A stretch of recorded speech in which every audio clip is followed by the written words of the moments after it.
Okay. This week, the Supreme Court Justice Ruth Bader Ginsburg passed away. She was 87 years old. She'd been on the court since the 90s.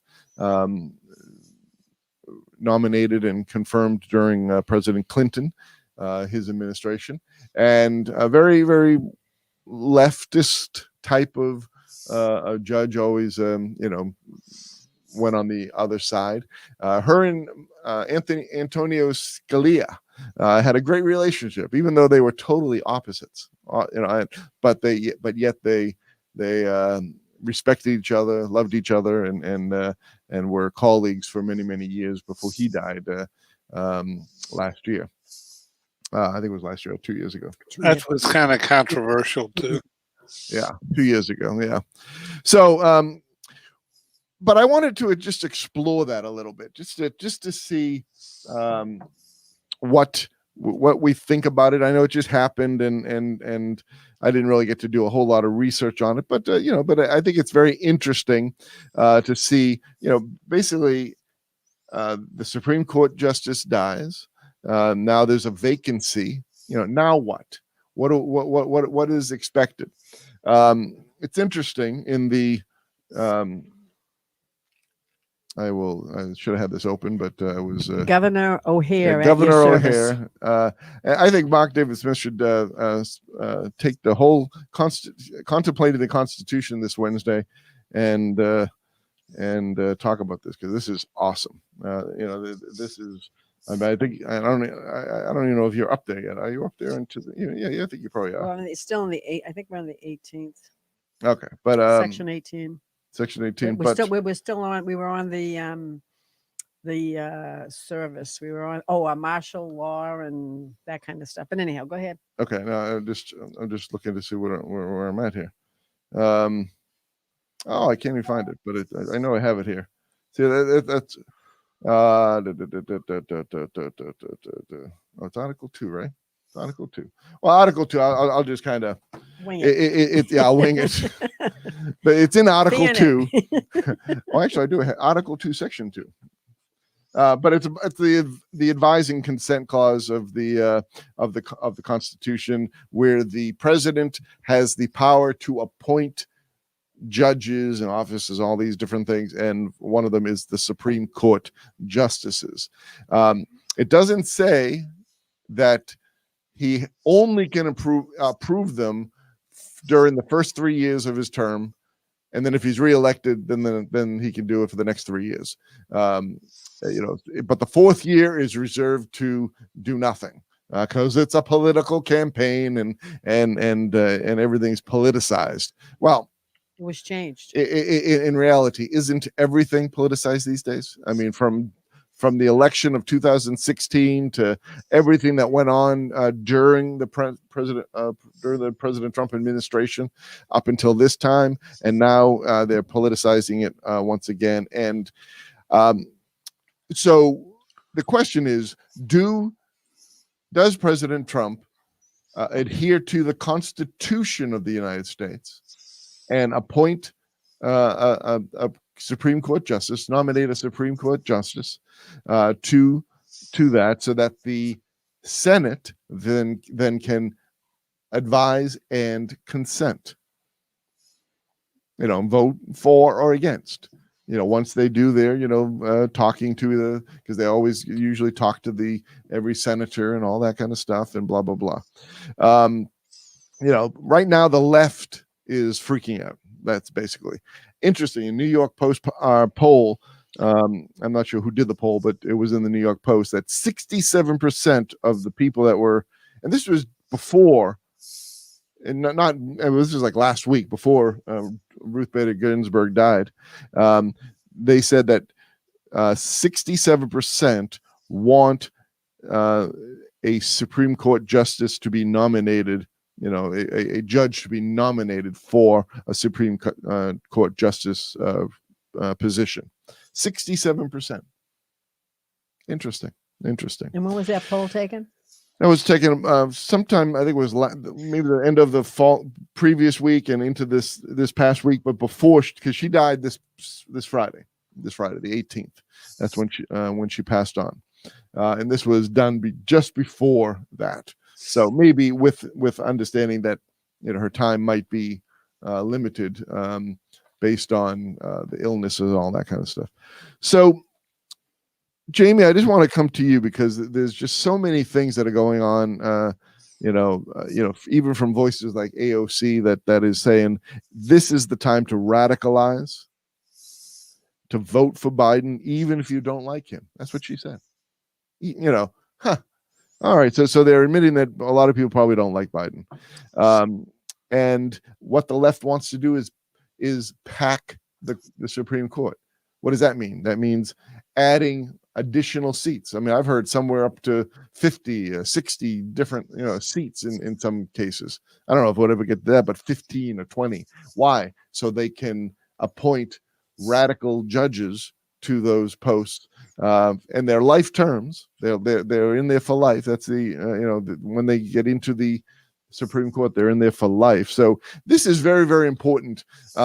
We need to pray. We need to continue to pray for Abba's will. But here we have a president that I think he will, nominate a third Supreme Court justice. Now, whether or not the Senate has the guts to do it, I don't know.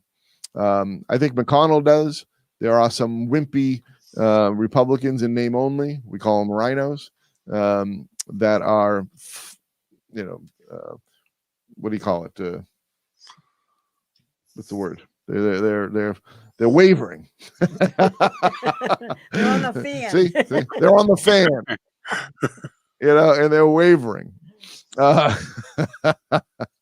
So, Jamie, FDR was the last one that tried to pack the court, and he had Democratic Congress, and they rejected it. The Democratic Congress, because they said that the Constitution was before the party. Do we hear that today? This I think is really going to be what's going to be a game changer for our grandchildren and for the children, their children's children, if there is such a thing, down the road so many years.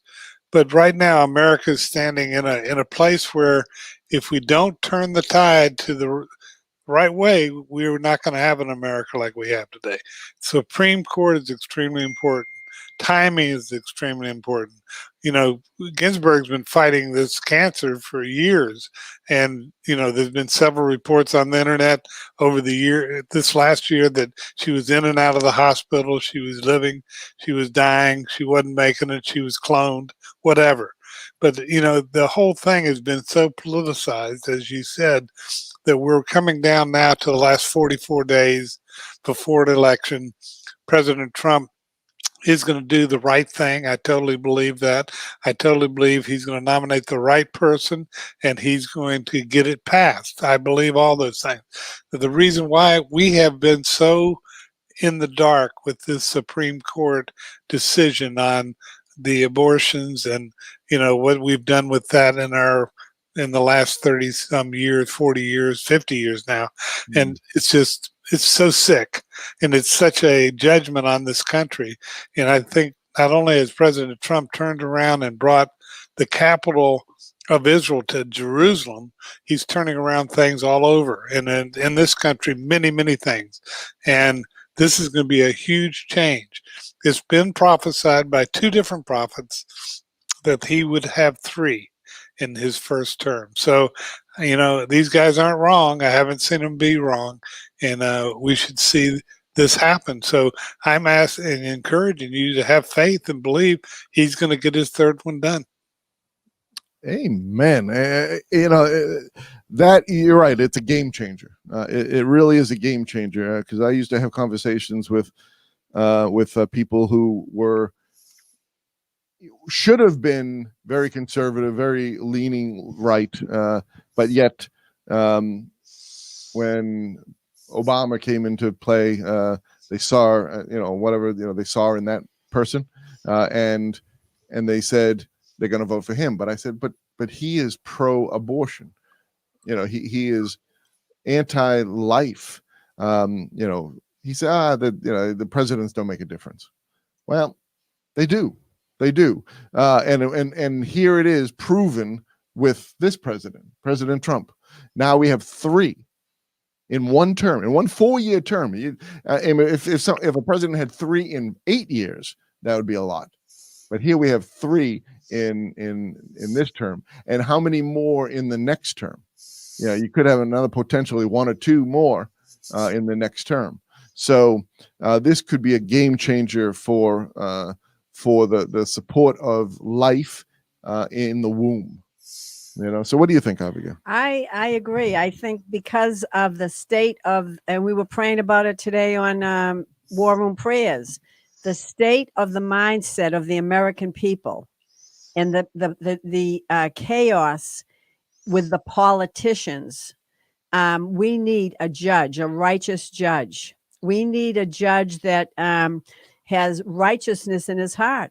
We need someone, again, that's going to support the voice that's not heard, that voice that's in the womb. We also need a person that is going to really bring forth the law in a way that is going to bring balance. Because every time the Father, I'm talking now in Scripture, when they appointed judges, when did they do it? They did it when people were only doing what was right in their own eyes. And right now we have a group of people that only wants to do what's right in their own eyes. Not everybody. President Trump, I'm telling you, we saw a program the other night, and it was amazing on another broadcast, O1 News, OAN News. And they were sharing different testimonies of what President Trump had done, just average people. I mean, people that, they didn't have there was no political influence or anything, but they were people who were in need. Yeah, and this was way before the election. Way before the election. It was just sharing him as a human being before he actually went down the escalator and said he was going to run for president. And so it showed President Trump's heart. They spent probably a good half hour, if not longer, on this particular part of showing this is President Trump's heart before he was President Trump. Why do I say that? Because we are in need. We're in a place right now, scripturally, spiritually, where people's hearts need to change. And we need someone that is willing to have a backbone and a tender heart to do what's right for the human race for living. And so I believe we're in that season where one of those judges, I believe the Father will raise up a judge, hallelujah, that will bring in this. This is a place of refuge for us who are galut, for us right now who are not in the land. So we need a judge that's going to bring forth justice and bring forth right ruling. Because people have gone and done what's only right in their own eyes, and no one's doing anything about it. We're seeing places in Oregon that are leveled. We're seeing places in Wisconsin. We're seeing places in Minnesota. We're seeing places in New York. We're seeing chaos in various places. And we need judges that are going to bring law and order. That's why judges, look in the Bible, all the judges that were put in order, they were warriors against disobedience. And they also were on the side of the creator of heaven and earth to bring law and order in the people's hearts, to know that we need law and order. We need borders, we need law and order. So I think the timing is perfect. Amen. And we heard it at the place last night where President Trump was. He was in North Carolina, and there they were, out of the crowd, thousands, 10,000s. I don't know how many thousands of people were there. There's a lot of people. And they said, "Fill the seat." Fill the seat. Yeah, Bill Hamill said Fill that the seat. Yeah, but so it to me, but that yeah. was a voice of the people crying out in the wilderness saying, we need law and order. Yes. The people are crying out for it. Do you think the Father with the heavens open are hearing that voice? Yes. Well, it's interesting too, because we need to get the vote out of people that vote righteously, that vote the Bible. and when I say the Bible, I mean really understand the ramifications of everything that's going on, sees with spiritual discernment, sees what's going on in with the Democrats and the far left and the progressives and the socialists and the communists and the Marxists that are all grouped in together into that little pot of Democrats, and we see this little. I almost said something. We see this little girl, AOC, who has nothing in her brain other than just radicalism, leading these people. Really, come on. That is it's like, what exactly, what is going on here?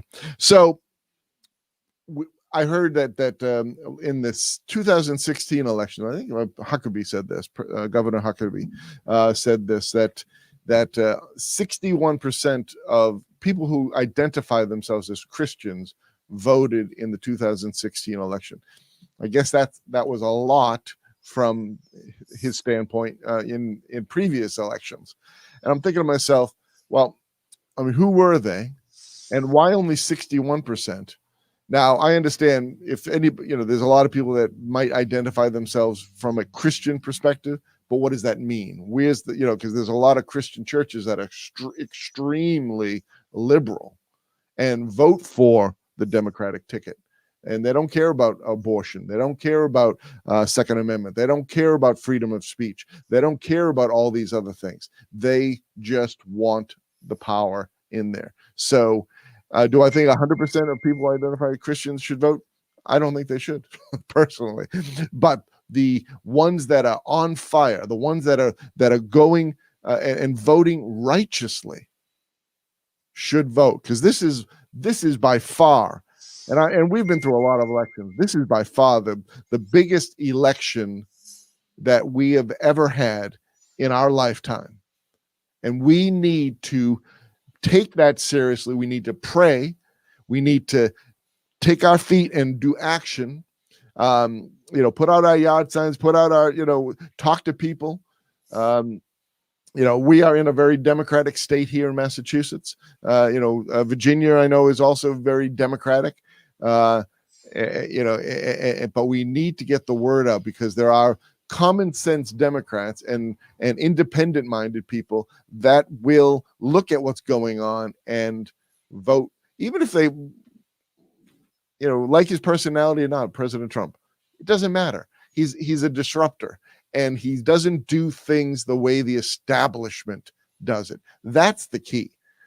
He does things differently. The establishment's been doing the same thing every single election, every single year, and whether or not they expect a different result, they use their pawns as leverage to say, oh, no, if you vote for me, I'll make your life better. And then they vote for him, they get in, their lives don't get any better, and they don't really talk about it until the next election. Oh, no, but we really will make your lives better. They vote for him, they get elected, they do nothing, they come back and say, no, really, I mean it this time, that we will make your lives better. And it just never happens, because they vote for establishment. Don't vote for establishment. Get those bums out of office. We have the power. It's we, the people. The Constitution, we, the people of the United States, not we, the Congress, or we, the inept leadership in Congress. It's not that. We, the people. Let's make a difference. And those who believe in Yahweh and Yeshua, we have the power.